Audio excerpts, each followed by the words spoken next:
मेरा एविक्शन बाहर वाले के डिसीजन से नहीं हुआ है। मेरा जो एविक्शन है हाउसमेट्स ने मेरे को वोट आउट किया है। अगर बाहर वाले के हाथ में होता आई एम श्योर वो मुझे लास्ट टाइम की तरह बचाते, बिकॉज़ मुझे पता चल गया बाहर आते ही कि मेरा बाहर वाला है मेरा भाई लव। उनको लगा कि शायद मैं थोड़ा और टिक पाती, लेकिन उनको ये भी मालूम था कि मैं बहुत ज़्यादा नहीं टिकूंगी, बिकॉज़ मैं उस तरह का गेम नहीं खेल सकती हूँ। और मैंने जाते जाते भी ये बोला कि सारे कंटेस्टेंट्स को कि मैं आप लोगों की तरह इतनी स्मार्ट और शातिर नहीं हूँ, इसलिए मैं आज इविक्ट हो रही हूँ। एंड आज मैं जा रही हूँ घर जाके लेकिन मुझे इस बात का गर्व है कि मैंने अपनी तरफ से पूरी ऑनेस्टी और ईमानदारी के साथ खेला और मैंने अपने आप को नहीं बदला।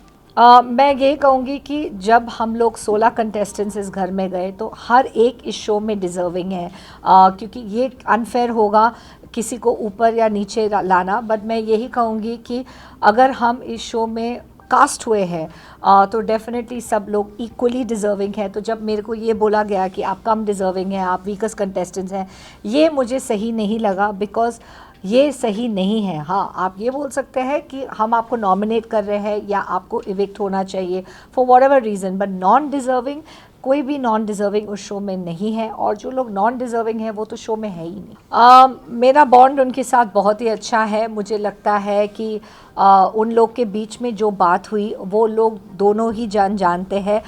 मैं यही कहूँगी कि लव ने अपनी तरफ से जो उनको सही लगा उन्होंने यही कहा, एंड जो विशाल जो है I think they are still there for each other. मुझे ये बात पे कोई भी डाउट नहीं है कि वो दोनों एक दूसरे के लिए खड़े हैं। तो मैं यही कहूँगी कि जो सिचुएशनली हुआ शायद वो उस हिसाब से हो गया। लव को और विशाल के बीच में क्या बात हुई वो सिर्फ वो दोनों ही जानते हैं।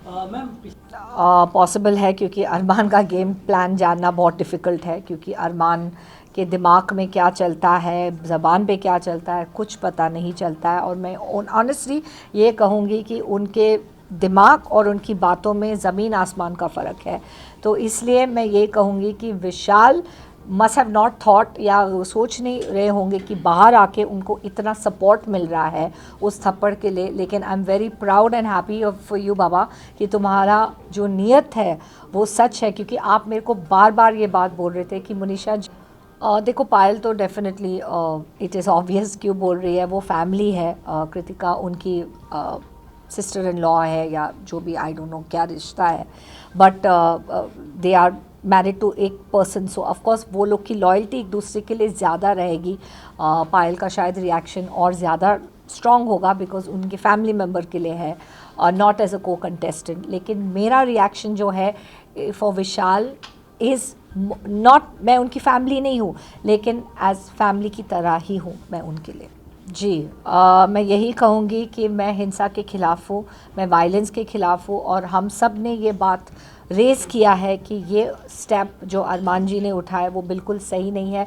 उनका एग्रेशन जायज़ है, उनका एक्शन नहीं।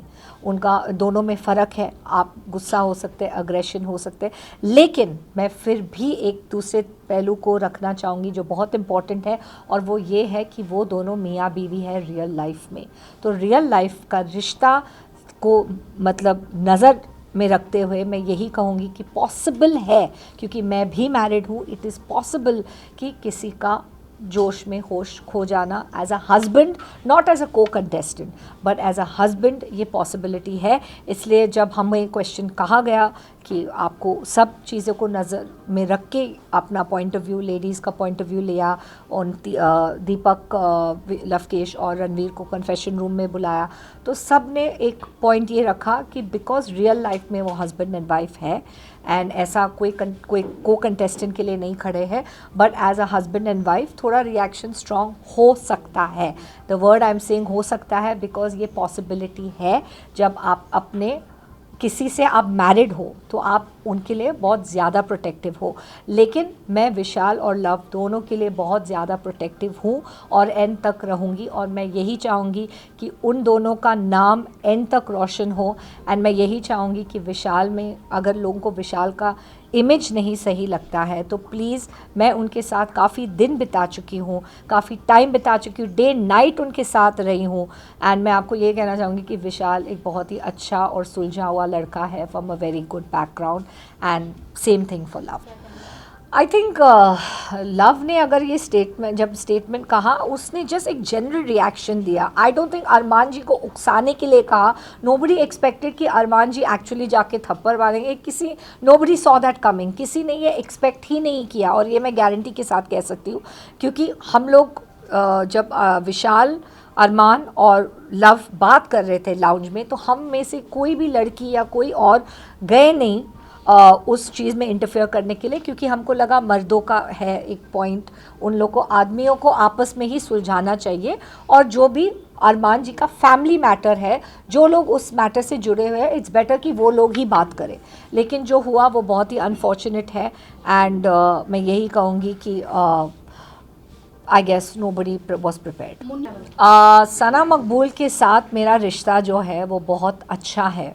मैं इसलिए कहूँगी कि मेरे साथ उन्होंने एज सच फेकिज़म नहीं किया, but I do not know कि 24 घंटे क्या दिख रहा है बाहर, क्योंकि हम एज अ कंटेस्टेंट अंदर थे. मेरे साथ वो अच्छी थी, स्ट्रेट फॉरवर्ड थी.